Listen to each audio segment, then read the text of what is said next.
Uh, Evening, my trucker friends. Question of the day is how are you viewed by your customers? And as your customers, the majority of you, I'm referring to your customers as the broker or the broker slash carrier. And even if you try to approach a shipper, how does the shipper view you as an owner operator? So I'd appreciate some feedback on how you think you're viewed.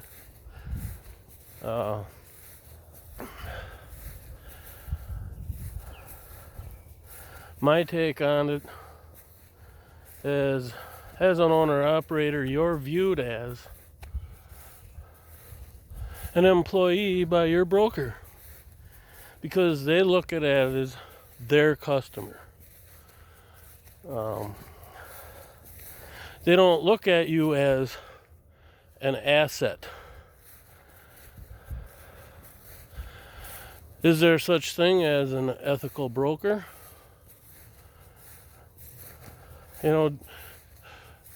Think about it. If you get with these larger carriers, you're actually running for their brokerage. And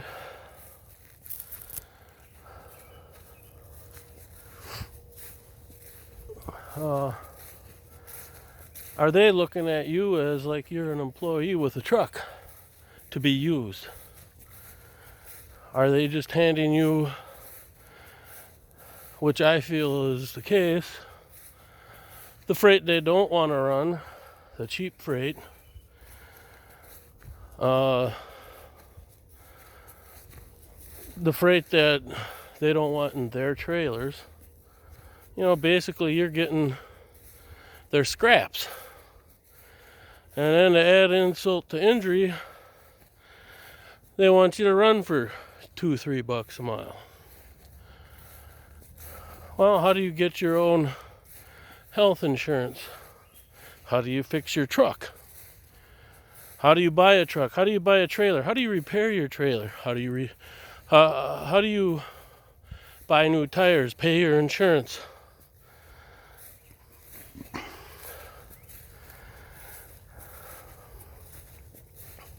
Do you feel that you're an asset, and how do you improve that situation so they look at it as you are an asset? Every time they drop the rates, if you drop everything you're doing and run for that because you got to pay your payment, are you set up to be in the trucking industry? Are you set up for failure? The reason why I ask this is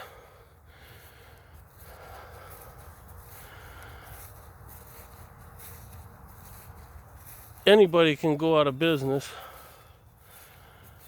That's been proven already. But when they start dropping the rates, do you have the savings and maybe the low payments or no payments on your equipment to hold out? In other words, can you make yourself unavailable until they come up with the rates? And not only that, the guys that do run to pay for their truck, how long do you got to wait for them to go out of business because they don't understand how things work? The reason why you are offered cheap freight is because somebody's willing to run it for that to begin with. And when the freight market slows down enough and their warehouses are full, which means they're full, you're hungry, you have to run to pay your bills. Been there, done that. Had to learn the hard way. And I could still lose.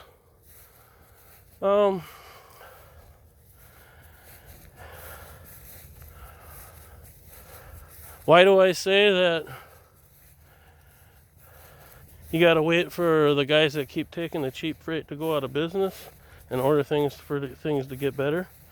Well, because you can tell them till you're blue in the face not to take that cheap freight. And if they don't take that cheap freight, the broker will have to come out of pocket. In other words, they'll have to raise their rates. They can't take as much of the pie as they're taking. The shippers don't expect then to get that freight hauled for that reduction in price. So when you tell these guys, hey, don't take that cheap freight because it hurts everybody, it goes in one ear and out the other, and what they don't realize is they're sinking themselves and everybody else. And the reason is when the freight slows down and the warehouses are full, they can move the freight at their leisure, and the market is in their court. The ball is in their court.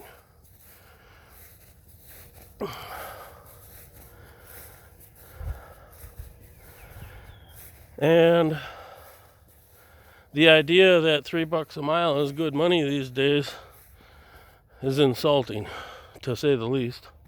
You know, $3 a mile was good money back in, 1990. But now you have all the emissions and the extra fees added on top of everything. Everything's more expensive. How do you stay afloat?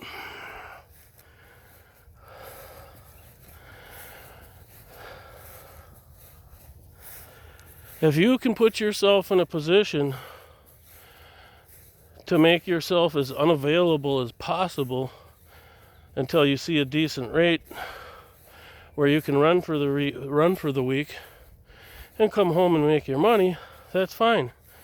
But if you're hungry, you're out for 3, 4, 5, 6 weeks, 7 weeks, 8 weeks trying to make your money, and you never can get home. Why? Because you put the ball in their court. You are doing this to yourself. When you wonder why the rates are where they're at, it's because you put them there. Look in the mirror. It's not the brokers. You're doing it.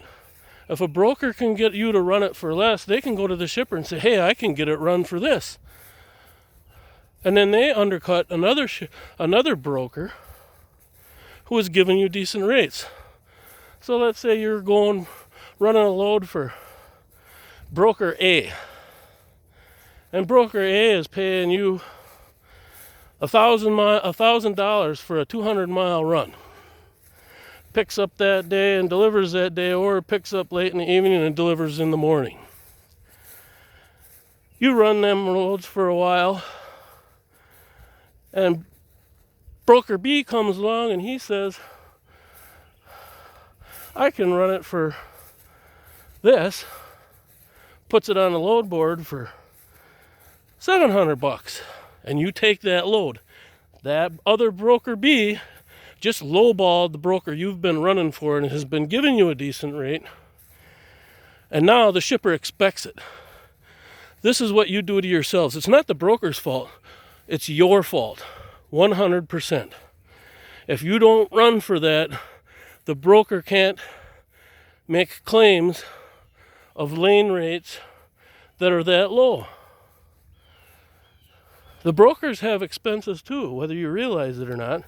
They have to have contingency insurance in case your insurance is garbage or it falls through. And they didn't do their due diligence to make sure your insurance was in force. They have to acquire the customer. They have to deal with the customer in all levels that you don't have to. So yes, they do look at it as their customer. And they don't look at you as an asset. They look at you as a means to an end.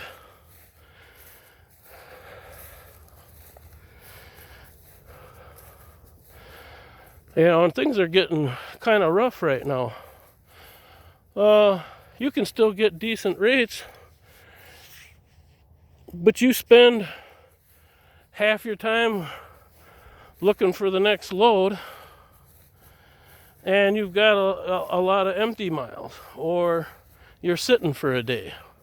Well, why is that? Because you put the ball in their court, and they can move the freight at their leisure. They can reschedule. They don't have to run that load, because you put the ball in their court by running that stuff for nothing. Instead of taking that next load that just pays for your fuel, which basically you're paying them to run it, to get to the next good paying load, you don't pick up that cheap load. Here's a suggestion. You run empty to the next load that pays good. Why do I say this? Well,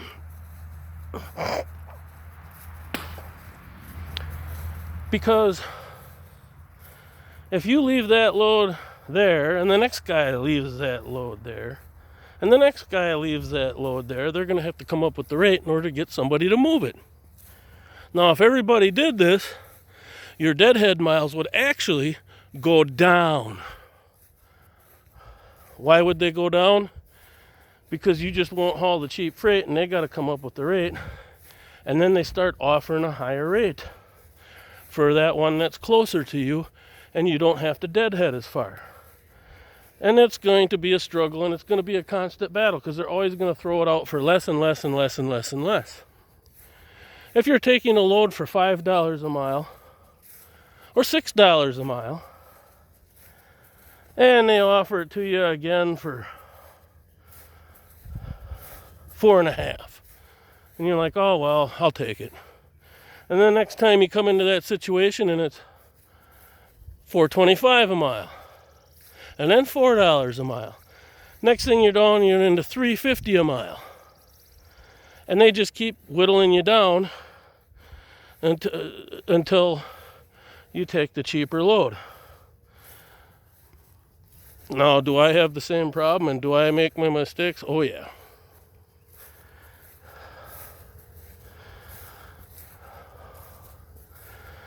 But the result of letting them whittle you down is they're going to not only whittle you down, they're going to whittle everybody else down.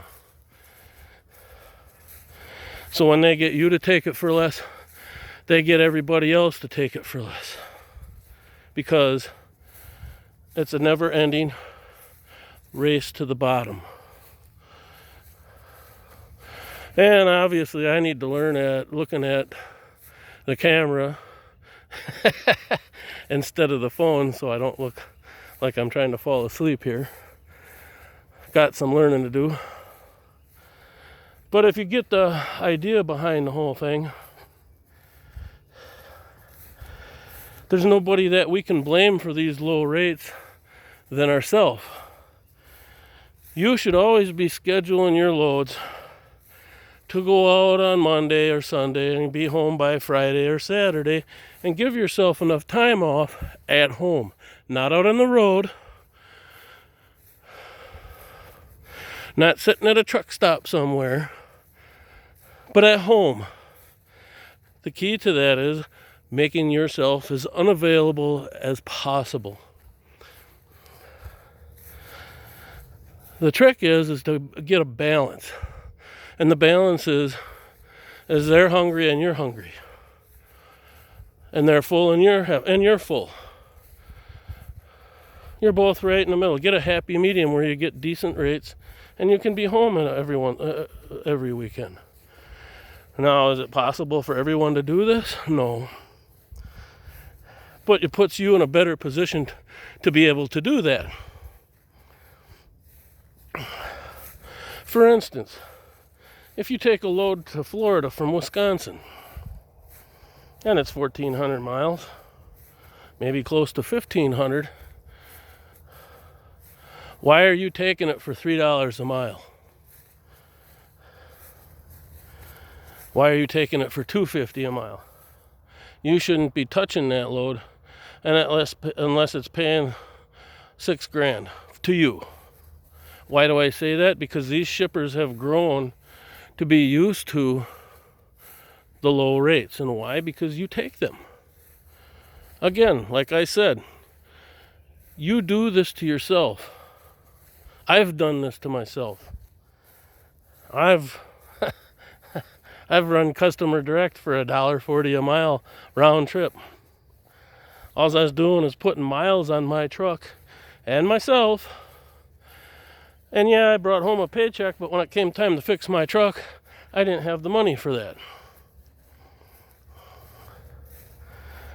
So I don't have all the answers, and I really feel sorry for the guys that got these huge truck payments that went and paid 200 grand for a truck, or 150 grand for a used truck. When it's got 300, 400, 500,000 miles on the truck, half the life of the engine is already gone, and you giving yourself a big note like that, even when the rates were good, it doesn't. What you paid for that truck doesn't justify what you can make an income off of that truck. There's no way. It's not possible.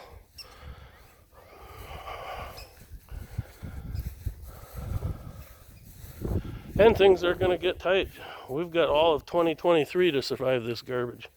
But the more of you that get this message, the better. Why do I say you don't want to take that cheap freight? Well, here's why. You take a load, let's say what you consider a good paying load for $3 a mile going down to Florida from Wisconsin, or out to Denver, Colorado. And you get it for $3 a mile. Well, now you've spent 3 to 4 days of your time getting to the end for that rate, and you know that there's nothing coming out of there unless it's cheap. I won't go to those areas unless I'm at least getting a minimum of $4 a mile. So usually I try to get 5 or 6, and I have gotten it. Not in a while. I haven't even left Wisconsin and Illinois and Minnesota, Indiana, and Michigan for the last part of 2023, I guess. And the reason why is anything more than 200 miles, they don't want to pay nothing. The more freight that you run for less, the sooner you are coming to a rebuild. They are ruining your equipment at your expense and their profit. So let's say I run down to Florida or out to Denver from Wisconsin.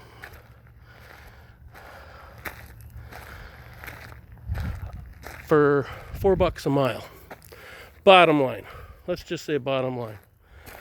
I can deadhead at least a good 400 or 500 miles out of that area to pick up a load, even 700. Why? I'll run this by you.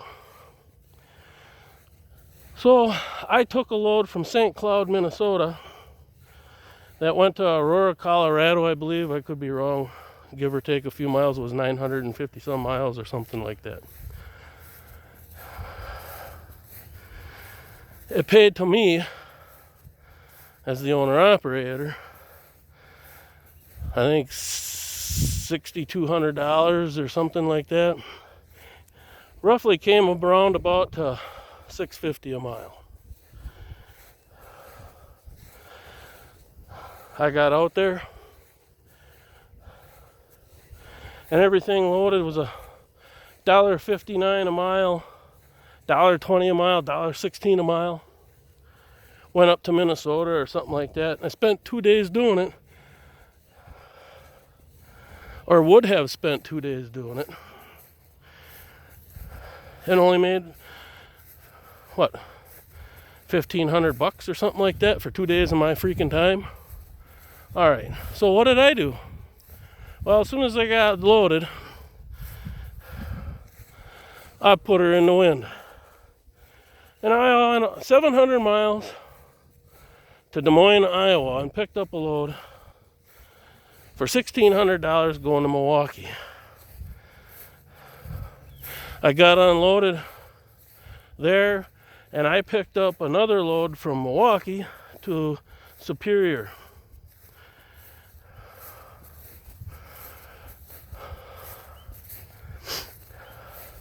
That paid another $1,800.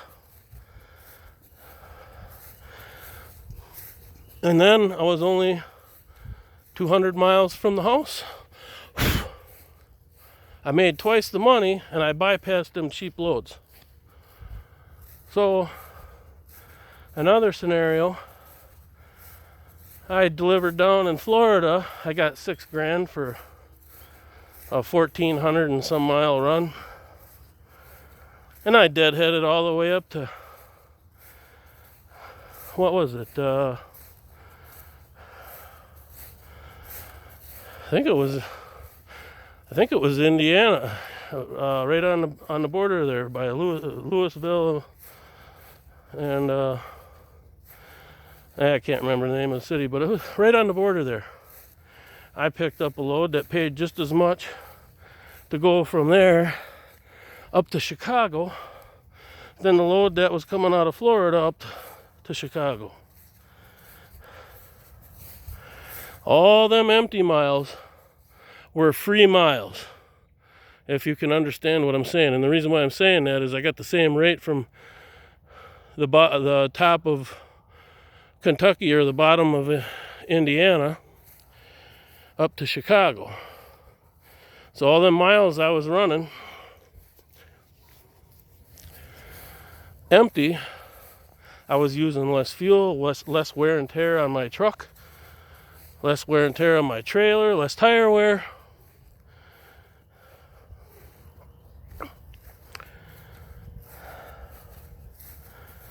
And yet still making the same amount of money as if I'd have been loaded from Florida all the way up there. And then when I got done, I headed home.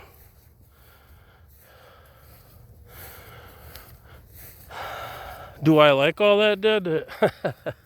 Absolutely not. But you got to look at the trade-off. Do you want to run 1,000 miles for $1,500, or do you want to run 500 miles for $1,800? And the end result, the end destination, is pretty much where you were trying to get to begin with the other load. It's not always the deadhead that you need to look at. You got to figure out, well, if I got this load and I deadhead to the better paying load, their freight's still sitting on the dock. No, granted, you're not the one that got that rate or got that freight for a higher rate, but they might have to come out of pocket for somebody else. Eventually, it'll come around to you.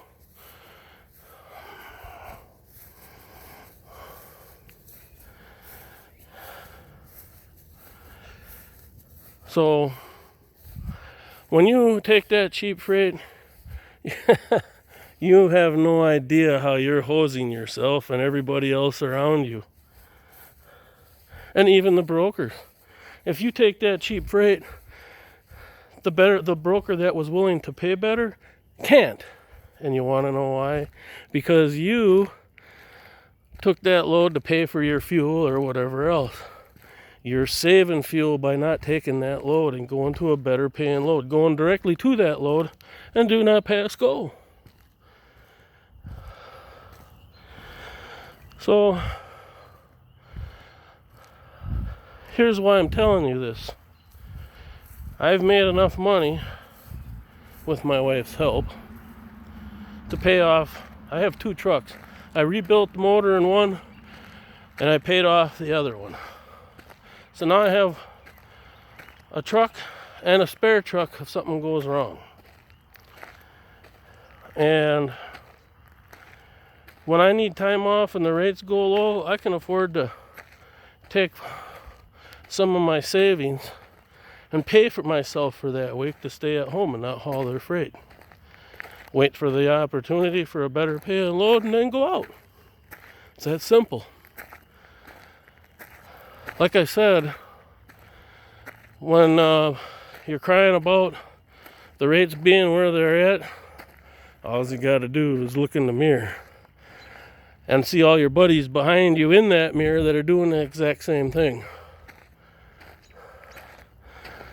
For you guys that think, you old school guys that think $3 a mile or $3.60 a mile is the best that you can do, well, that's because you accept that freight.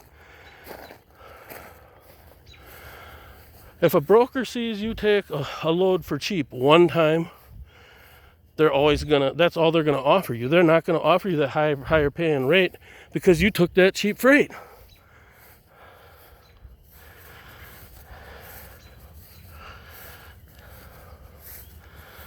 And like I said, how do you get higher paying rates if you take the cheap freight? They know you're going to take it.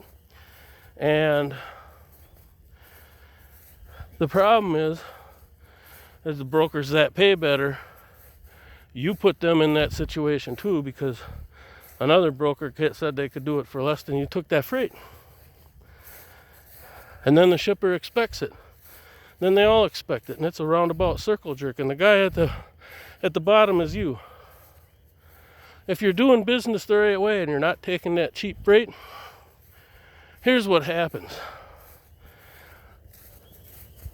The broker can make his profit off of taking less off the top. So he's making more and able to offer you more. A broker knows that he has to make his cut in order to survive. He's got a house payment and all the other problems that you have. So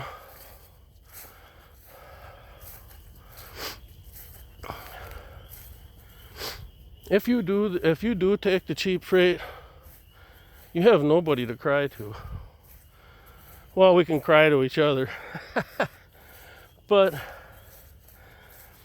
a broker's insurance, the contingency insurance that many of the shippers require them to have, the rate of that insurance goes up the more freight they run. Just like the more miles you put on your truck, the more that impacts your rates. So they have to take a certain percentage of what they offer to run the load for.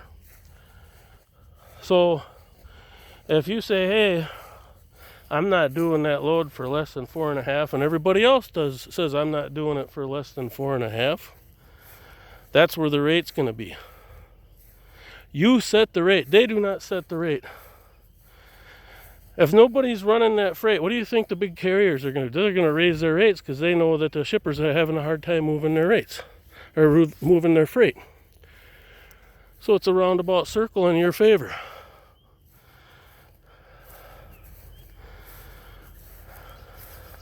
I don't know how else to get that point across. I don't know how many people I've told this to. I don't know, it's like banging my head against the wall, you know.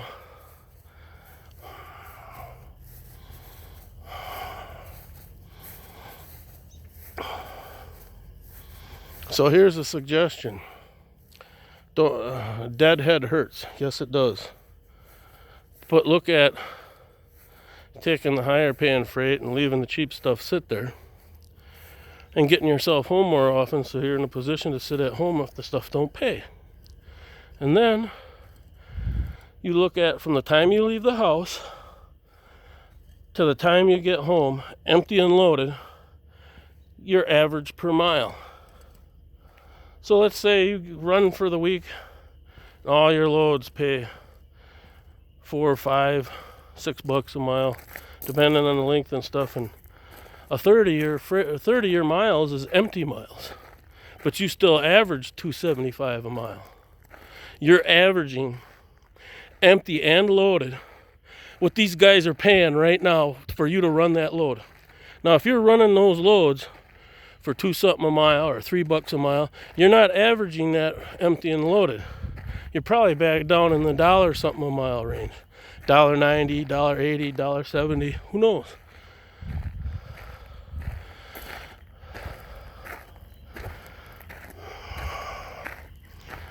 So, I guess my rant's over. It's a beautiful evening. The flowers are out. Yeah, gotta love it. Nice green grass. Had to mow my lawn for the first time and since the spring started. I was afraid to because my lawnmower is so big it weighs about 1,400 pounds. If I'd have done it any sooner than this, there'd have been ruts in my yard. So yeah, I just had a week off on money we've saved for times like this. I seen that none of the stuff was paying. It was only $2-3 a mile.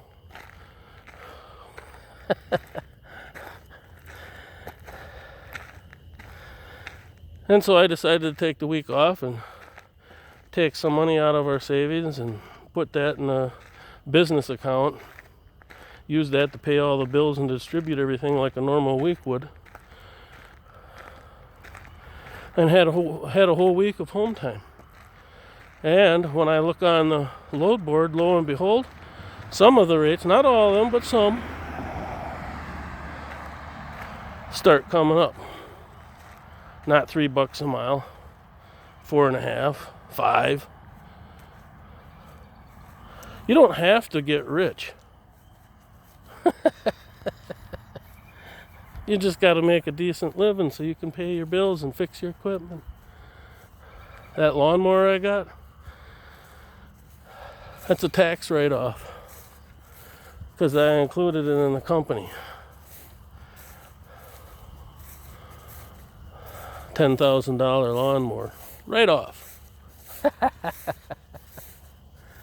Oh yeah.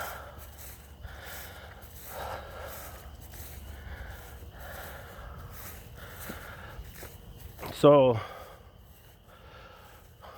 let me have some feedback on your thoughts on this matter. And I'm gonna finish beer 30 and call it a night. Later on.